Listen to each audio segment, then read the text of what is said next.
नमस्कार, आप देख रहे हैं तिवारी भैया। मैं हूं वेद प्रकाश। बात करूंगा अर्णव भैया के बारे में।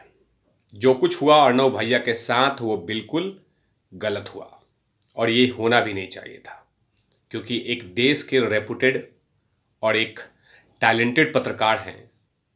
अगर उनको गिरफ्तार किया जाता है और जिस तरह से गिरफ्तार किया जाता है वो कहीं ना कहीं वो तरीका बिल्कुल गलत है। इसकी निंदा होनी चाहिए और निंदा लोग कर भी रहे हैं। लेकिन सवाल है कि इतना जल्दीबाजी क्यों हो रहा था? क्या अर्णव भैया देश को छोड़ के जा रहे थे, या वो देश को पूरा रिपब्लिक को बेच बाच के भाग रहे थे कहीं पे? वो रिपब्लिक को भाग नहीं रहे थे छोड़ छाड़ के, वो यहीं पे थे और अपने परिवार के साथ थे, देश के साथ थे और लगातार अपने पूछता है भारत शो को लगातार टेलीकास्ट करने का डेली उनका शेड्यूल भी था। लेकिन सुबह सुबह 6:30 में उनके घर पे मुंबई पुलिस, माननीय मुंबई पुलिस जाके पहुंचती है और उनके साथ ऐसा व्यवहार करती है जैसे कि अर्णव गोस्वामी स्पाइडरमैन का कपड़ा पहन के, स्पाइडरमैन कॉस्ट्यूम पहन के उड़ जाएगा, भाग जाएगा। तो वैसे उसको पकड़ा जा रहा था जैसे कि मछली उछली पकड़ते हैं पानी में घुस के, वैसे एक खेल चल रहा था। उसके बाद देश में तो बहुत सारे नेता आगे हमारे सामने, इस देश के टैलेंटेड नेता लोग आए और अपने अपने प्रवचन बांटना शुरू कर दिया कि कुछ लोगों ने कहा जो कुछ हो रहा है सही हो रहा है, इसमें कानून अपना प्रक्रिया कर रही है। देश के जो बहुत बहुत टैलेंटेड टैलेंटेड जो इंग्लिश बोलने वाले टैलेंटेड पत्रकार लोग हैं, उन लोगों ने मुंह पे सबसे पहले टेप बांधा, टेप मार लिया।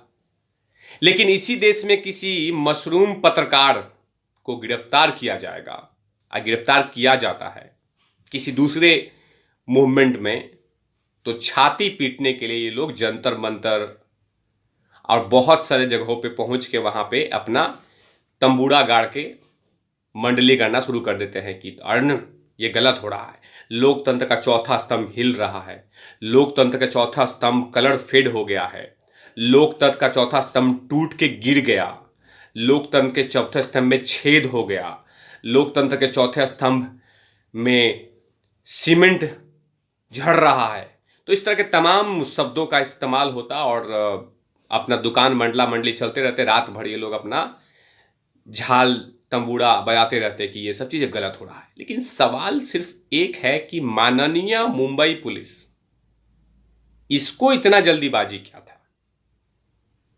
आप सब कुछ प्रोसीजर कर लेते, थोड़ा इंतजार कर लेते, बाकायदा उनको इनवाइट करते। देश के रेपुटेड पत्रकार हैं, जिस तरह से राजा लवीश कुमार, खाजदीप सरदेसाई, बरखा दत्त और भी पत्रकार हैं, अविशाल शर्मा हैं, उन तमाम लोग भी हैं। तो उन्हीं लिस्टों में जिस तरह से वो नकारात्मक बेचते हैं वैसे ये पॉजिटिविटी बेचते हैं, अब पॉजिटिविटी दिखाते भी हैं। लेकिन इनके साथ ऐसा व्यवहार हुआ जैसे ये ड्रग्स पैडलर हो, जैसे इन्होंने देश में किसी कोने में बम रख दिया हो, जैसे इन्होंने किसी व्यक्ति का कोई छीन लिया हो। इन्होंने ऐसा कौन सा इन्होंने पाप कर दिया जिसके कारण 6:30 बजे माननीय बोल दिया है, माननीय मुंबई पुलिस जाके उनको दरवाजा नॉक करती है, जबकि केस बहुत पुराना है। ठीक है, हर केस की जांच होनी चाहिए, क्योंकि जो जो जो अपोजिशन में है, जिन्होंने केस फाइल किया है, उनकी भी बात सुननी चाहिए, क्योंकि जाहिर सी बात है एक पक्ष को नहीं सुन सकते।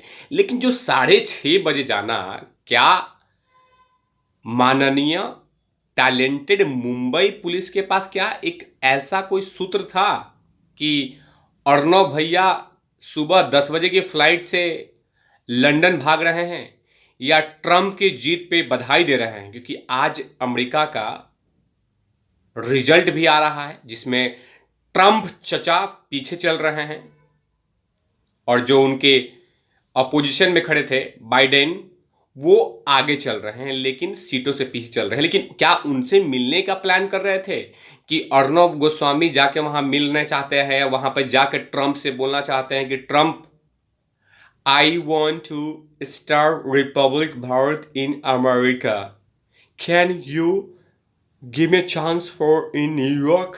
ऐसा कुछ भी बात नहीं होने वाला था, कोई कुछ ऐसा नहीं होने वाला था। अर्नब गोस्वामी वहीं थे मुंबई में, उनका ऑफिस भी मुंबई में है, तो ये तमाम चीज जो जहां पे था वहीं पे था। लेकिन जिस तरह का दुर्व्यवहार प्रदर्शित किया गया, जिस तरह का दुर्व्यवहार किया गया, वो कहीं ना कहीं इससे पता चलता है कि इसको जमीन पे लाया जाए, देश दुनिया के बीच में इसको इंसल्ट कराया जाए, ताकि हमारे खिलाफत यानी माननीय महाराष्ट्र सरकार के खिलाफत आप कुछ बोलेंगे नहीं। माननीय लगा दिया भैया, बड़ा डर लगता है। तो माननीय महाराष्ट्र खिलाफ के सवाल, आप सवाल पूछते कैसे हैं? सवाल पूछना मना है। जैसे आप लखनऊ में जाएंगे तो वहां लिखा रहता है, मुस्कुराइए आप लखनऊ में हैं। अब कुछ इस देश में सरकार हैं जो बोलती हैं मुंह पे टेप बांध के रखिए, सवाल पूछना मना है, सवाल नहीं पूछेंगे, जो हम कहेंगे वही करेंगे, जो हम बोलेंगे वही सुनेंगे। सवाल जवाब कुछ नहीं होना चाहिए, क्योंकि हम यहाँ के मालिक हैं, हम यहाँ के रॉबिन हुड हैं, यानी हमें कोई डरा नहीं सकता है। क्योंकि सत्ता मतलब मालिक, सत्ता मतलब पावर, सत्ता मतलब सर्वे सर्वा, सत्ता मतलब सब कुछ हमारा, सत्ता मतलब ये। तो मतलब कि सरकार से आप सवाल नहीं पूछेंगे, सरकार से कोई सवाल नहीं पूछा जाना चाहिए। सरकार जो मर्जी में आए वो करे, आप खाली छापिए, सवाल मत पूछिए। इस देश में विकास हो रहा है कि नहीं हो रहा है, राज्य में विकास चल रहा है कि नहीं क्या चल रहा है, उस राज्य में तांडव हो रहा है कि नहीं कोरोना का, ये सवाल नहीं पूछना है। सवाल पूछेंगे 6:30 उठा लिया जाएगा आपको, और फिर ऐसी ऐसी धाराएं लगाई जाएंगी जिससे आप परेशान होके नतमस्तक हो जाएंगे उस सरकार के पास। तो आज उसके बाद में मैंने बहुत सारी चीजें देखा है, आज बहुत सारे और भी कुछ नेता आए हैं जो लगातार उस सरकार का समर्थन कर रहे हैं, उस पुलिस, टैलेंटेड पुलिस का समर्थन कर रहे हैं कि जो कुछ हो रहा है कानून के अंदर हो रहा है, कानून से बाहर नहीं जा रहा है। लेकिन देश देख रही है महोदय, माननीय महाराष्ट्र सरकार देश देख रहा है। हर चीज का एक नियम और कानून होता है जिसके अकॉर्डिंग चलना चाहिए। किसी के व्यक्ति के ऊपर में एफआईआर होता है या उसको गिरफ्तारी की वारंट है तो बाकायदा उसका प्रोसीजर होना चाहिए। लेकिन चलिए, तिवारी भैया के तो इतने औकात नहीं है जो उस सरकार से सवाल पूछ सके। सिर्फ तिवारी भैया तो सिर्फ बोल सकते हैं, सवाल कैसे कर सकेंगे? सवाल करेंगे तो फिर आप अर्णव भैया के बगल वाले बैरक में डाल देंगे, तो सवाल तो पूछेंगे नहीं। हम बोल सकते हैं, सवाल नहीं पूछ रहे हैं। हम बोला कि ऐसे हो सकता है क्योंकि हमारा जो बाबा भीमराव अम्बेडकर साहब का जो संविधान है, उस संविधान में ये नियम है कि सबको बोलने का अधिकार है, सबको कहने का अधिकार है, उनको आप आज़ादी दे सकते हैं, सब चीज़ का आज़ादी है। तो कहीं ना कहीं उनको आज़ादी मिलनी चाहिए था अर्णव भैया को। लेकिन अर्णव भैया की आज़ादी शटर बंद कर दिया गया। नहीं, कोई आपको फ्री फाल नहीं दिया जाएगा, आपको उठा लिया जाएगा। लेकिन जो कुछ हुआ कहीं ना कहीं बहुत गलत हुआ, क्योंकि इस तरह के कहीं ना कहीं ये सब चीज़ें करने से छवि खराब होता जा रहा है, और छवि इतनी खराब हो रही है कि साफ करते करते पानी खत्म हो जाएगा। तो अभी फिलहाल जो रिपोर्ट आ रही है कि अर्णव भाई के लिए कोर्ट में लगातार पेशी चल रही है, और देखते हैं कि जज साहब उनको बेल देते हैं या जेल देते हैं, इन तमाम चीज़ों की बात हम करते रहेंगे तिवारी भैया अपने चैनल पे। तो देखते रहिए तिवारी भैया चिपक कर। ओवर एंड आउट लवीज को मैंने हटा दिया है फिलहाल 2-3 दिन के लिए, क्योंकि ये अर्नव के खिलाफ बोल रहा था। तो मैंने हटाया, बोला हटाया नहीं है, मैंने भी कुर्सासन नहीं किया। मैंने बोला कि फिलहाल नज़रों से दूर हो जाओ नज़रों से दूर।